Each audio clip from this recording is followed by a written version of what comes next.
Matthieu 13, 1 à 9, d'abord. Ce même jour, Jésus sortit de la maison et s'assit au bord de la mer. Une grande foule s'était assemblée auprès de lui. Il monta dans une barque et il s'assit. Toute la foule se tenait sur le rivage. Il leur parla en parabole sur beaucoup de choses. Et il dit : un semeur sortit pour semer. Comme il semait, une partie de la semence tomba le long du chemin. Les oiseaux vinrent et la mangèrent. Une autre partie tomba dans les endroits pierreux où elle n'avait pas beaucoup de terre. Elle leva aussitôt parce qu'elle ne trouva pas un sol profond. Mais quand le soleil parut, elle fut brûlée et sécha, faute de racines. Une autre partie tomba parmi les épines montèrent et l'étouffèrent. Une autre partie tomba dans la bonne terre. Elle donna du fruit. Un grain 100, un autre 60, un autre 30. Que celui qui a des oreilles pour entendre, entende. Et là, je passe au verset 18. Vous donc, écoutez ce que signifie la parabole du semeur. Lorsqu'un homme écoute la parole du royaume et ne la comprend pas, le malin vient et enlève ce qui a été semé dans son cœur. Cet homme est celui qui a reçu la semence le long du chemin. Celui qui a reçu la semence dans les endroits pierreux, c'est celui qui entend la parole, la reçoit aussitôt avec joie, mais il n'a pas de racine en lui-même, il manque de persistance. Et dès que survient une tribulation ou une persécution à cause de la parole, il y trouve une occasion de chute. Celui qui a reçu la parole dans la bonne terre, c'est celui qui entend la parole et la comprend. Il porte du fruit. Un grain donne 100, un autre 60 et un autre 30. Or les œuvres de la chair sont manifestes. Ce sont l'impudicité, l'impureté, la dissolution, l'idolâtrie, la magie, les inimitiés, les querelles, les jalousies, les animosités, les disputes, les divisions, les sectes, l'envie, l'ivrognerie, les excès de table et les choses semblables. Je vous dis d'avance, comme je l'ai déjà dit, que ceux qui commettent de telles choses n'hériteront point du royaume de Dieu. Mais le fruit de l'esprit, c'est l'amour, la joie, la paix, la patience, la bonté, la bénignité, la fidélité, la douceur, la tempérance. La loi n'est pas contre ces choses. Ceux qui sont à Jésus-Christ ont crucifié la chair avec ses passions et ses désirs. Si nous vivons par l'esprit, marchons aussi selon l'esprit. Le 29 juin dernier, j'ai partagé avec vous mes expériences sur la création de mon potager et des vignes porte-greffons qui sont en lisière. Je ne sais pas si vous vous en rappelez. Et nous avons médité aussi sur les fruits de l'esprit dont nous venons de lire une liste de 9 expressions en se rappelant qu'il y est écrit non pas les fruits, le fruit de l'esprit va se distinguer, se décliner de 9 manières différentes. Nous avons donc parlé de semis, de semailles, de fruits, qui est bien entendu l'objectif du travail de la terre. L'objectif du travail de la terre n'est pas la terre elle-même, bien qu'il y a certaines situations où il faut aérer la terre, etc. Plusieurs qui sont agriculteurs, je crois parmi nous, viticulteurs, je ne vais pas leur enseigner la manière de faire parce que je ne la connais pas bien, je ne l'ai pas beaucoup pratiquée. D'ailleurs, vous en voyez déjà l'expression de mon travail, de mon premier essai, de semis. C'est pas fameux. Cette fois-ci, je vais m'éloigner des fruits qui nous sont explicités par la parole de Dieu. C'est l'amour, c'est la paix, c'est la bienveillance, c'est la bonté, la bénignité, la maîtrise de soi, etc., que nous rêvons d'acquérir pour ressembler au Seigneur Jésus, comme nous le dit le chant, de ressembler, Seigneur Jésus. C'est mon espoir suprême. J'espère que vous n'avez pas oublié l'objectif de votre mise en culture spirituelle, qui n'est pas d'être bien religieux ou quelqu'un de bien, mais de ressembler à Jésus-Christ dans sa vie et même dans son sacrifice, si le Seigneur nous le demandait. Donc mon sujet d'aujourd'hui sera de m'arrêter sur les terrains. J'ai saisi cette parabole de Matthieu 13 qui est bien connue, qui est l'une des 7 paraboles sur le royaume de Dieu. Habituellement, elle est saisie et traitée comme décrivant le cœur avant la visite du Seigneur. On s'en sert beaucoup pour l'évangélisation. Or, nous oublions qu'elles ont été écrites pour nous décrire le royaume de Dieu. Donc, ce matin, je voudrais me concentrer sur la description et les effets de la semence de la parole de Dieu dans nos vies. Pas simplement les nouveaux convertis ou ceux qui sont appelés à la conversion, mais pour nous. Et chers frères et sœurs, j'aimerais vous rappeler que l'Écriture nous donne des leçons, et par là, elle nous dit qu'il y aurait 4 formes de terrain. C'est vrai, parmi ceux qui sont l'objet des semailles, mais aussi parmi ceux qui sont membres du royaume de Dieu. Et j'aimerais que ce matin, nous puissions méditer sur l'état de nos cœurs, le terrain intérieur. Et vous voyez qu'il nous a été décrit dans la première partie de l'évangile de Matthieu, au chapitre 13, justement, du 1 à 9, les 4 qualités de terrain. Pourquoi 4 ? Pourquoi pas 7 ? Pourquoi pas 12 ? Parce que 4, c'est le chiffre dans l'Écriture des 4 directions, vous savez, du monde. Hein ? C'est la description du monde, de la vie. 4. Et dans lequel de ces 4 terrains sommes-nous ? Alors il est vrai qu'à la conversion, nous étions dans l'état du terrain qui est appelé le bon terrain, la bonne terre, puisque nous avons reçu la semence de la foi et qu'elle a commencé à produire du fruit, certes. Mais pendant notre vie spirituelle, notre pèlerinage terrestre, nous allons refaire le cycle. Vous savez que l'agriculture n'est pas que récolte. C'est une évidence. C'est un objectif, mais il n'y a pas que la récolte. Avant la récolte, il y a plusieurs étapes, dont la semis et la mise en état des terrains. Donc le Seigneur travaille nos vies. Il nous accorde d'abord sa présence, le don de la foi, Éphésiens 2:8, c'est le don de Dieu, certes, comme première graine, premier fruit, quand nous nous sommes donnés à lui, en abandonnant tout, mais après, nous allons passer par différentes étapes.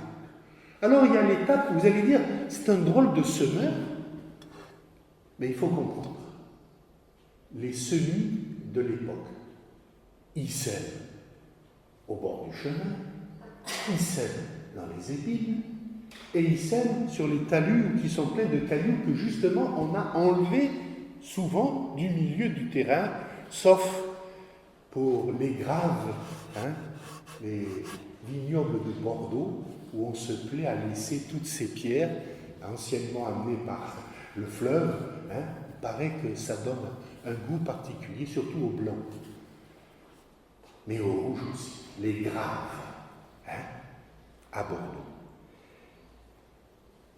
Pourquoi cette façon de semer ? Tout simplement, vous le savez, vous l'avez peut-être vu pour les plus anciens, autrefois on ne semait pas avec des machines. On semait à la main. Le semeur avec un gros sac, sur le côté gauche pour plonger sa main droite, suivant sa main, un gros sac avec de la semence. Et il avançait, et il revenait, il avançait. et il faisait un geste circulaire, d'après ce que j'ai vu, il prenait une poignée et il jetait. Évidemment, quand il est sur le bord, il y a une partie de la semence qui va tomber le long du chemin. Ce n'est pas volontaire, mais bon, ça fait partie des semis.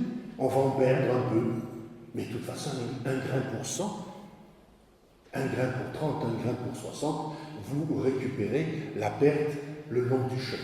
Le long du chemin, nous dit l'Écriture, ce sont ceux qui écoutent la parole de Dieu et qui comprennent rien, qui ne la comprennent pas, qui ne la comprennent. Vous savez que la compréhension, c'est la prise à l'intérieur de soi, par l'intelligence, de ce qu'on vous annonce. On prend. Eh bien, combien de fois nos cœurs n'ont-ils pas été dans cet état d'un chemin avec un terrain, j'allais dire, damé par les pas des hommes et des charrettes et des véhicules qui devient très dur. Je vois, nous avons à la maison des balconnières. J'ai planté un petit abricotier, il est très joli, et de l'autre côté du thym et tout ça. Et nous avons la visite des tourterelles. Ils sont très habitueuses. Les tourterelles, ça sympathise avec les humains, facilement. Et les tourterelles, nous leur donnons des graines pendant l'hiver, et même à l'été pour le plaisir de les voir en couple venir se nourrir dans nos balconnières. Hélas, sans le faire exprès, elles tassent toute la terre. À part l'abricotier, j'ai plus rien qui pousse. Elles ne l'ont pas fait exprès. Elles tassent. Elles marchent avec leurs petites pattes et elles tassent la terre. Et j'ai été gratter un peu. Waouh, c'est dur, hein? La terre est dure. Elle a été tassée par tout ce qui est passé dessus.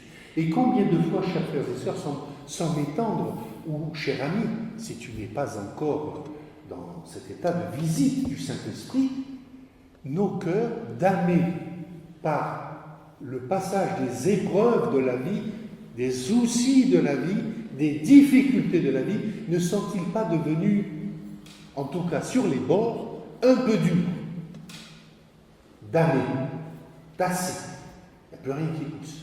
Eh bien, nous sommes invités par le Seigneur Jésus à ne pas rester dans cet état, à nous retirer du bord et à rentrer de plein pied sur le terrain que lui-même laboure par son esprit et par sa parole. Regardons dans nos vies s'il n'y a pas non seulement la lisière, mais même l'intérieur qui a été damné, et il n'y a plus rien qui pousse pour ces fruits du royaume de Dieu. Alors il pousse peut-être un peu de pratiques religieuses, comme on le voit, hein, pour les fêtes, tout le monde est là, pour les baptêmes et pour les mariages aussi. On est là, mais à part ça, l'amour, la paix, la joie, la bienveillance, la maîtrise de soi, la compassion, aïe aïe aïe, tout cela n'est plus produit. Mais il y a un second état aussi qui nous est donné comme avertissement, chers frères et sœurs. C'est celui avec des pierres. C'est normal. Je vous ai dit que après le chemin, il y a le talus sur le côté, et là, souvent, je ne dis pas toujours, mais souvent on nettoie les pierres du terrain. Ici, dans les Cévennes, on en fait des murs. C'est formidable. Des murs de pierres sèches. Quand j'étais à Cormès, c'était plein des murs. Les moines avaient construit des murs, des bancales ou des bancelles, il y a des noms, vous savez, pour retenir la terre et monter sur les collines avec les pierres qu'ils avaient trouvées sur le terrain. Très peu de terre, beaucoup de pierres. Bon, donc c'était une terre difficile où on cultivait le pois chiche, ça pousse avec pas beaucoup de terre et pas grand-chose d'autre. Un peu d'orge, un peu de pois chiche. Il fallait aussi se nourrir de la farine de châtaigne dans les bois. Il y a un peu d'enracinement, il y a beaucoup de pierres, il y a beaucoup de durillons, il y a beaucoup d'endurcissement. Ah, certes, justifié la plupart du temps, par toutes ces difficultés, par des mauvaises habitudes aussi, par du péché que nous avons l'habitude de pratiquer. Nous avons pris l'habitude de pratiquer en nous disant, oh, après tout, Dieu ne s'arrête pas là. Dieu s'arrête sous toute forme de péché et de désobéissance à sa parole. Je vous rappelle que pendant le cours de culte, il nous a dit que l'assurance du repos serait par la réception, non pas de paix, de joie et d'amour, de ses instructions. Sa parole, agissant dans nos vies, procure la paix et le repos. C'est un miracle, on ne saurait pas l'expliquer. L'obéissance à sa parole, le suivi de l'exemple du Christ. Il y a un célèbre adage en latin qui dit « Nudis nudum, Christum seculi ». Nus, ils suivent le Christ nu. Certes, c'était adressé aux martyrs, la plupart du temps, qui mouraient nus dans les arènes, pour les humilier encore un peu plus. Mais n'est-ce pas aussi la vocation des chrétiens? Libérés de tout fardeau, nous suivons le Christ. Lui aussi nu qu'il a été sur la croix et qui maintenant, dénué de tout fardeau, source de paix, me dit « Suis-moi, viens avec moi ». Quels sont ces durillons dans notre vie? Nous l'avons lu dans la première partie de ce qui est appelé dans Galates 5 par notre sœur les œuvres de la chair. Alors, vous avez toute une description effroyable: l'impureté, l'adultère, le vol, la méchanceté, le meurtre. Enfin, là, il n'y en a pas que 9. Je crois qu'il y en a 14 ou 15. Toute forme de péché qui sont décrites comme étant, non pas un fruit cette fois-ci, mais les œuvres, le comportement, les actions qui naissent d'un cœur non régénéré, d'un cœur rempli de pierre devant l'exemple de Jésus. Alors que nous dit la chose? Ils la reçoivent avec joie. Ils la reçoivent avec joie, mais et cela pousse très rapidement. Mais ça manque quelqu'un, c'est manque de racines. Au premier ensoleillement fort, vous étiez dit, à la première épreuve dans l'interprétation du Christ, cette foi trébuche et ne s'avance plus. Elle n'était pas enracinée par la foi dans l'amour de Dieu en Jésus-Christ et dans sa parole. Chers frères et sœurs, chers amis, ton cœur est-il plein de pierre? Ou ton cœur est-il de pierre? Tu as peut-être reçu avec joie cette parole de Dieu en disant c'est bien, c'est encourageant, c'est formidable. Et à la première épreuve, tu t'es dit si c'est ça d'être chrétien, si c'est de s'en prendre plein la figure, alors je laisse tomber. Parce que moi, je ne suis pas appelé à être un martyr. Aïe, aïe, aïe. Aïe, aïe, aïe. Il vaut mieux, dit l'Écriture, souffrir en faisant le bien que souffrir en faisant le mal. Épître de Pierre. Un peu de souffrance pour accueillir l'enracinement de la parole de Dieu dans ta vie, qui va se mettre à purifier, qui va se mettre à gratter ton sol endurci, qui va se mettre à enlever les pierres, les endurcissements de l'incrédulité et des mauvaises habitudes et des addictions, comme on dirait de nos jours. Laissons le divin Semeur préparer là aussi notre terrain sans les pierres. Et puis un troisième. Là, c'est les épines. Le problème, c'est les épines, c'est les ronces et toute forme d'épineux qui peut pousser. Alors, écoutez, c'est pas notre faute. Moi, j'ai gratté, mais il y a des épines qui sont venues, là, les ronces, et tout ça. Ou des clématites, je vois qu'à Marseille, il n'y a pas tellement de ronces, mais le long des haies, elles sont littéralement dévorées et étouffées par la clématite, une espèce de liane qui a des jolies petites fleurs blanches au printemps et qui après recouvre tout et tue la plante. Comme le lierre, d'ailleurs. qu'on a beaucoup à combattre.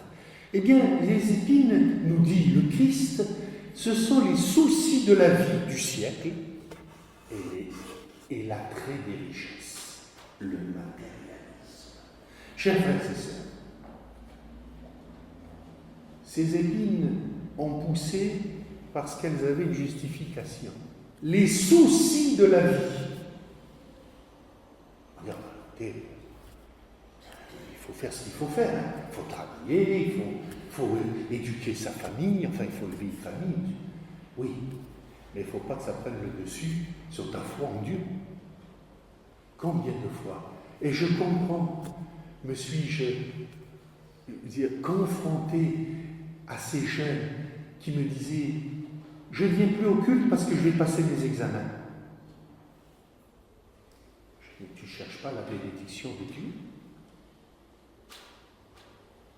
Je ne viens plus aux réunions, vous comprenez, je dois passer mon bac ou mon BTS ou je ne sais pas quoi, alors je ne viens plus. Je me concentre sur mon travail. » Eh oui, tu laisses pousser les épines, sans le vouloir. Alors on ne va pas condamner, on ne va pas... Mais je sais que moi-même, l'ayant vécu, j'ai toujours laissé la part du Seigneur.